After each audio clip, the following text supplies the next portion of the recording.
We're going to get round to talking Scotland with Gary in a minute, but before the break, you touched on playing with Stevie Gerrard, and you've had an amazing relationship with Stevie. He's a young lad coming through, as you're the old head at Liverpool. You've gone on to be a coach with him being a manager.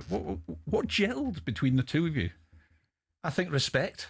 I think that's the first and foremost. I think when I first got up there, Gerrard, as I said, that Gerrard really thought he'd an outstanding group of young players, and it didn't take long for me to realise that. But as much as they say nice, kind things, and I helped, if I helped him a millimetre of help, the inspiration I got from seeing this group of young players at Melwood in the first 10 days was unbelievable, because it rejuvenated me. Because I go through with Murphy, Fowler, Owen, Gerrard, Carragher. It's like, and then you've got Berger and Smeetser and Hippie and Henshaw and Babel and Haman. So I'm looking around, I'm thinking, wow. But I don't think I was brought in there to help them how to pass a ball or how to see a pass or how to. It was basically how to maybe navigate Monday through Friday. If there's no midweek game, what does that look like, and what should it look like, and how much intensity do you put in your training? When do you sleep? What are you eating? Are you resting properly? Even though the game might be 5-6 days away, you didn't. It's like somebody had been around the block a wee bit. But basically, what I was doing, I was taking on board what Strachan had brought me, because I thought I was a good player when I got to Leeds. I played a lot of games at Leicester, and I went in there with my shoulders back. Then I looked at this at Strachan, I'm thinking, wow, you're on another level to me. And he was 35. So it was very similar. I'm jumping across to Liverpool at 35. So you can still put your emphasis on what should be done during the week to prepare, to help you play as well as you can on a Saturday. Because that's what it's about. It doesn't matter. It does matter what you do in the week. A lot of people, doesn't matter. It does. It's all muscle memory, and if you work hard, you'll get the rewards at the end of the week, and by playing well. But there was a specific thing that you helped Gerrard with, because he had an issue with tackling. Yeah. The Berting tackle, who you obviously knew from Coventry, the Naismith tackle in the derby, and you did help him, didn't you? Yeah, it's like he wanted to win every ball, and basically the words that I'd said to him, I says, listen, you might hurt an opponent. But the biggest danger when you go into, you go reckless into tackles or see the ball and you think all you can see is winning that ball, you've then got to process that you might hurt yourself. Because if your body's out of sync and you're stretching to make a tackle, you're not in a strong low position. And I think he said, oh, that makes sense a wee bit. So just picking the moments, because he's a warrior. You guys know Stephen really well as well. So he wants to win at all costs. He wants to win every ball, but I think that appreciation of you can't win every ball. And occasionally, it's not a bad thing to go in and steal it. Use your brain a little bit. You were coach and manager together as well. Yeah. How do you feel that went? It obviously went pretty well at Rangers. It was fantastic up at Rangers, because obviously it was a very specific job. The club were miles behind Celtic when we arrived. So there was the owners had promised Stephen a bit of time, a bit of help in the windows. I think Celtic were on 7 titles. Up the road, nobody's done the 10, so it's like it was stop the 10. Stop the 10. But it fell into a lovely area where stopping the 10 became 55. So Rangers, used, it wasn't a case of thinking about the team across the city. It was about Rangers, and that's a special place. And again, it's one of the big clubs that I've been involved with. When I went to Leeds, I thought I knew how big Leeds was because I played against them. Until you put your feet in the ground and you've become a part of the staff, you don't quite realise how big it is. And then when you go to Liverpool, I've spent loads of my career playing against Liverpool, but it's not until you pull that shot on you think, wow, this club is. Rangers is the same.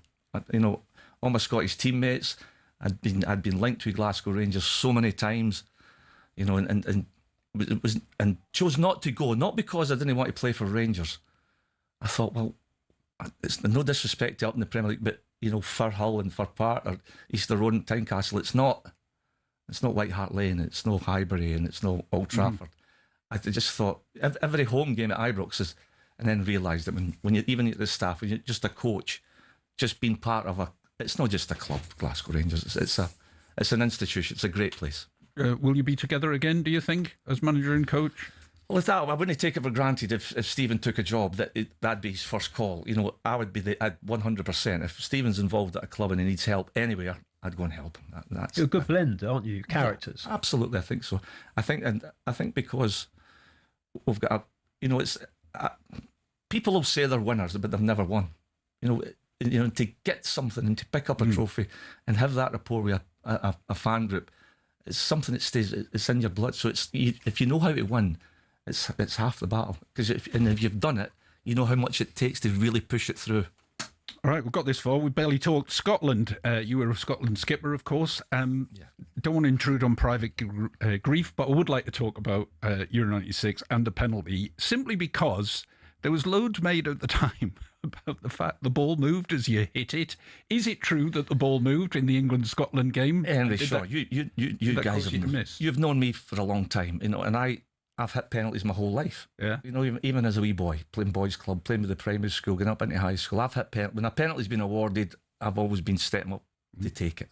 So when we get, you know, bearing in mind that we're behind England at the time when we get the penalty, so there's no hesitation to get up there. And I've never used it as an excuse. And obviously, I was captain. I had to face the press and stuff after the game. It was really tough to go into that changing room after it was such a, you know, it's a result that sort of nearly sucked the life out of all the Scotland fans.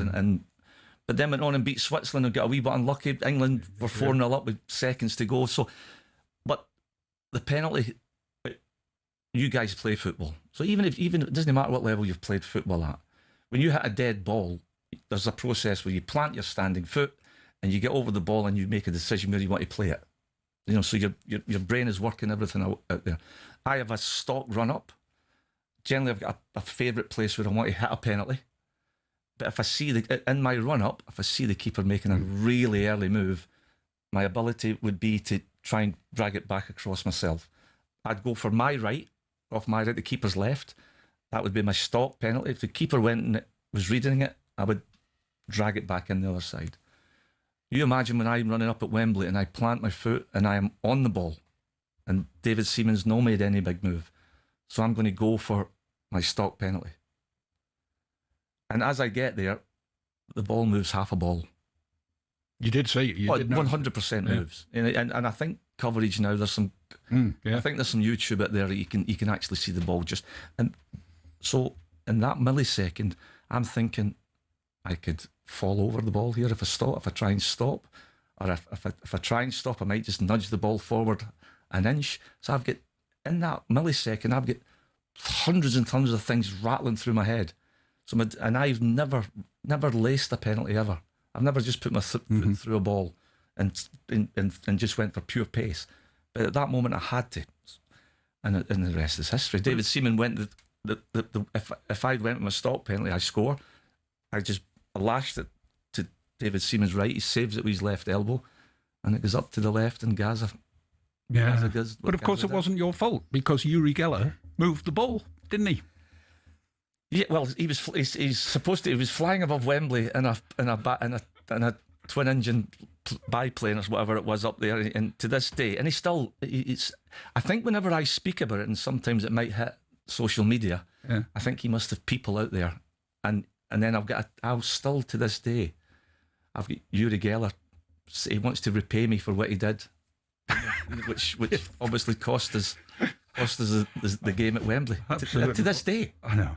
Unbelievable. I mean, of course, you still went on to play for Scotland. You still had many good games for them. And actually, even though in your career you were rarely injured, you missed the '98 World Cup through injuries. You played so many games.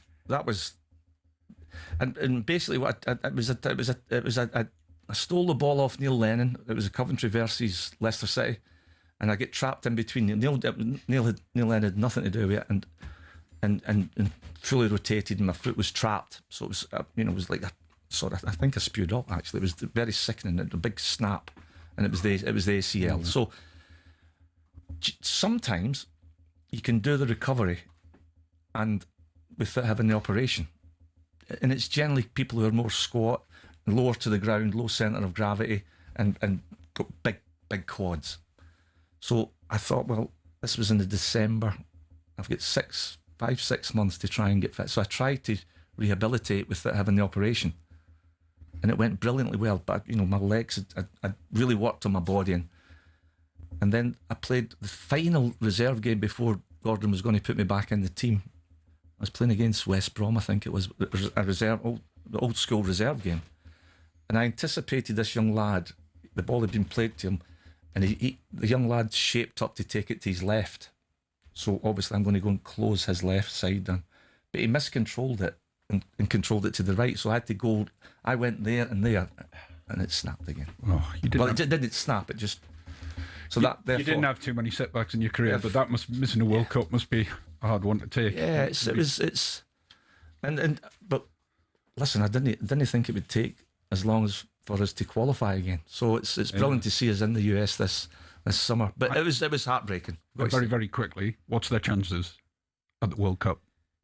Listen, we've only there's only one thing that we want to try and do, which has never been done before, is to get out the grip. And I think we've got a chance. I honestly do. I think Stevie Clark's done brilliantly well.